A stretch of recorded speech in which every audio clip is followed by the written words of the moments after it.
பல நூற்றாண்டுகளாக பல கோடி மனிதர்களை தன்னகத்தை ஈர்த்து அமைதியாக நடக்கும் மாபெரும் திருவிழா.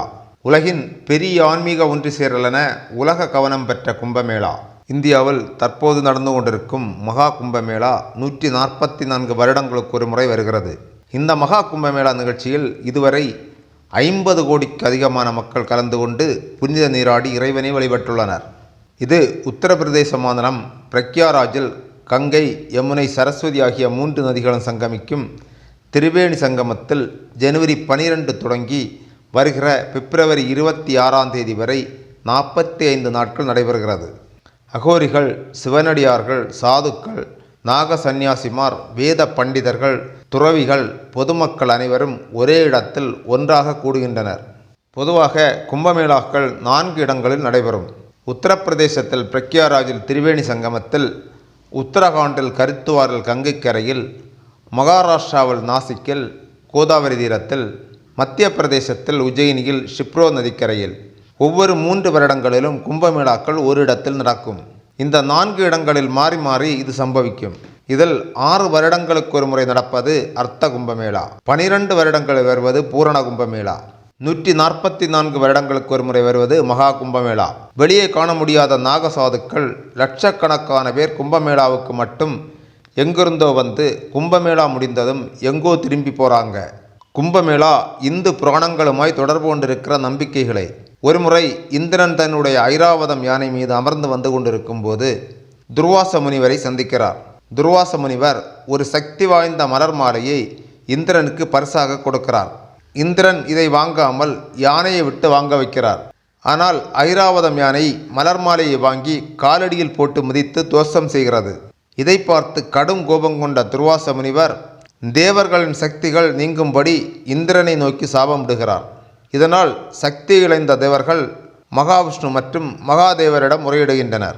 பார்க்கடலில் இருக்கும் அமுதத்தை தேவர்கள் உண்டால் விமோசனம் உண்டாகும் என சொல்ல, இதை அறிந்த அசுரர்கள் போட்டிக்கு வர இரு தரப்புக்கும் இடையே ஒப்பந்தம் ஏற்படுகிறது. அமிர்தத்தை சரிசமமாக பங்கு போடலாம் என்று. மந்தார மலையை மத்தாகவும் வாசுவி என்ற பாம்பை கயிறாகவும் கொண்டு பார்க்கடலை கடைகின்றனர். பல நாட்கள் கடைந்த பிறகு யானை ஐராவதம், காமதேனு, கற்பக விருட்சம், புஷ்பக விமானம், பாரிஜாத மரமும், செந்தாமரை மலர் மற்றும் மகாலட்சுமியும் வெளிவருகின்றனர். மேலும் கடையும் போது அடுத்தது தன்வந்திரி பகவான் அமிர்த கலசத்துடன் வெளிவருகிறார். அசுரர்களும் தேவர்களும் மகிழ்ச்சியில் இருக்க, அசுரர்கள் அமிர்த கலசத்தை தட்டி பெயர்க்கும் முயற்சியில் தேவர்களுக்கும் அசுரர்களுக்கும் இடையே கடுமையான போர் ஏற்படுகிறது. சண்டைக்கிடையே தேவர்களின் அரசனாகிய இந்திரனின் மகனாகிய ஜேத்திரன் காகம் உருவெடுத்து அமிர்த குடத்துடன் ஓடுகிறார். ஒரு நாள் என்பது தேவர்கள் கணக்குப்படி ஒரு ஆண்டாகும். ஆக 12 ஆண்டுகள் இந்த கும்பமும் எடுத்து ஓடுகிறார். இவர் ஓடும்போது கும்பத்திலிருந்து அமிர்தம் 4 தடவை சிந்துகிறது. அது சிந்தி விழுந்த இடங்களே பிரக்யாராஜ், நாசிக், உஜ்ஜயினி, ஹரித்வார். கும்பமேளா நடக்கும் 4 இடங்கள். மேலும் பல நம்பிக்கைகள் பிரச்சாரத்தில் இருக்கிறது. 12 நாட்கள் பெரும் போருக்கு பின் கருடன் அமிர்த கும்பத்தை எடுத்துச் சென்று மகாமேரு மலையின் அடியில் புதைத்து வைத்த அமிர்தத்தின் அழுத்தத்தின் காரணமாக அது வெளியில் வந்து இந்த 4 நதிகளில் ஒழுகி சேர்கிறது என்றும், வேறொரு நம்பிக்கையாக பகவான் மகாவிஷ்ணு மோகினி உருவத்தில் வந்து குடமெடுத்து சென்றதாகவும் சிந்தி விழுந்த இடங்கள் இவை என்றும், ஆதிசங்கரரின் முயற்சியின் காரணமாகவே இப்படி ஒரு மனிதர்களில் ஒன்று சேரல் நடக்கிறது என்றும் பல பிரச்சாரத்தில் இருக்கிறது. நவக்கிரகங்களில் சில குறிப்பிட்ட கிரகங்கள் ஒரே நேர்கோட்டில் வரும் அந்த நாட்களிலே கும்பமேளாக்கள் நடைபெறுகிறது. இந்த மகா கும்பமேளா பௌர்ணமி ஸ்நானத்துடன் தொடங்கி பிப்ரவரி 26 வரை நடக்கிறது.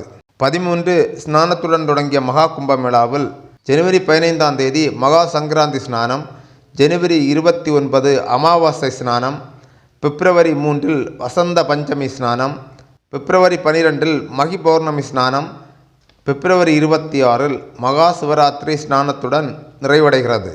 தற்போது நடக்கும் மகா கும்பமேளாவை மேனேஜ் பண்ண ஒரு பெரும் நகரம் உருவாக்கியிருக்காங்க.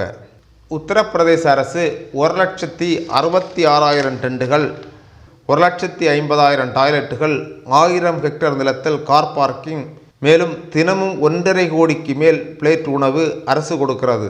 இங்கு 700க்கு அதிகமான உதவியாளர்களுடன் 400க்கு அதிகமான டாக்டர்கள், 10,000க்கு மேற்பட்ட துப்புரவு தொழிலாளர்கள் ஆகியவர்கள் வேலை செய்கின்றனர். 3000க்கு மேற்பட்ட ஏஐ கேமராக்கள் இவ்விடத்தில் பொருத்தப்பட்டிருக்கிறது. அதை பல அறைகளிலிருந்து 10,000க்கு மேற்பட்ட சைபர் நிபுணர்கள் கண்காணித்து கொண்டிருக்கின்றனர். தற்காலிகமாக அதிக ஃபயர் ஸ்டேஷன், போலீஸ் ஸ்டேஷன், எப்போதும் மேலே சுற்றி கொண்டிருக்கும் ட்ரோன் கேமராக்கள், நீரின் அடியில் உபயோகப்படுத்தும் கேமராக்கள் அவ்வாறு மிக பாதுகாப்பாக அரேஞ்ச் செய்யப்பட்டிருக்கிறது. திரிவேணி சங்கம பிரதேசத்தில் மட்டும், அதாவது குளிக்கும் இடத்தில் மட்டும் 50,000 போலீசார் நியமிக்கப்பட்டுள்ளனர். இது தவிர அரசாங்கம் மகா கும்பம் என்ற ஒரு ஆப் வெளியிட்டுள்ளது. ஏஐ வழிகாட்டலின் பாதை கண்டுபிடிக்கவும் தேவைக்கேற்ப விசாரிக்கவும் முடியும். 44 நாட்கள் நீண்டு நிற்கும் இந்த மகா சம்பவத்திற்கு அரசுக்கு செலவு என்பது 7,000 கோடி. ஆனால் இங்கு பிசினஸ் நடப்பது 2 லட்சம் கோடிக்கு மேல் போகும் என்பதே. பல கோடி மனிதர்களை தன்னகத்தை ஈர்க்கும் மகா கும்பமேளா இந்திய பண்பாட்டின் ஒரு பாகமே. அமிர்தம் விழுந்த புண்ணிய நதிகளில் நீராடுவதால் ஒரு மனிதனின் வாழ்நாளில் பாவங்கள் அனைத்தும் நீங்கி மறுபிறவியற்ற மோட்ச நிலை அடையலாம் என்ற நம்பிக்கையுடன் 78ற்கும் மேற்பட்ட நாடுகளின் பிரஜைகள் கலந்து கொண்டுள்ளனர். நம் வாழ்வின் தற்போது காண முடிகிற மகா கும்பமேளா இனி அடுத்து 50 வருடங்களில் பிறப்பவர்களுக்கு காண முடியாது. அடுத்து இது 22ஆம் நூற்றாண்டில் தான் நடக்கும். உலகின் மிக பழமையான பிரம்மாண்டமான மனிதகுலத்தின் கலாச்சார பாரம்பரிய நிகழ்வுதான் இந்த மகா கும்பமேளா என யுனெஸ்கோ பாரம்பரிய தலமாக அங்கீகரித்துள்ளது.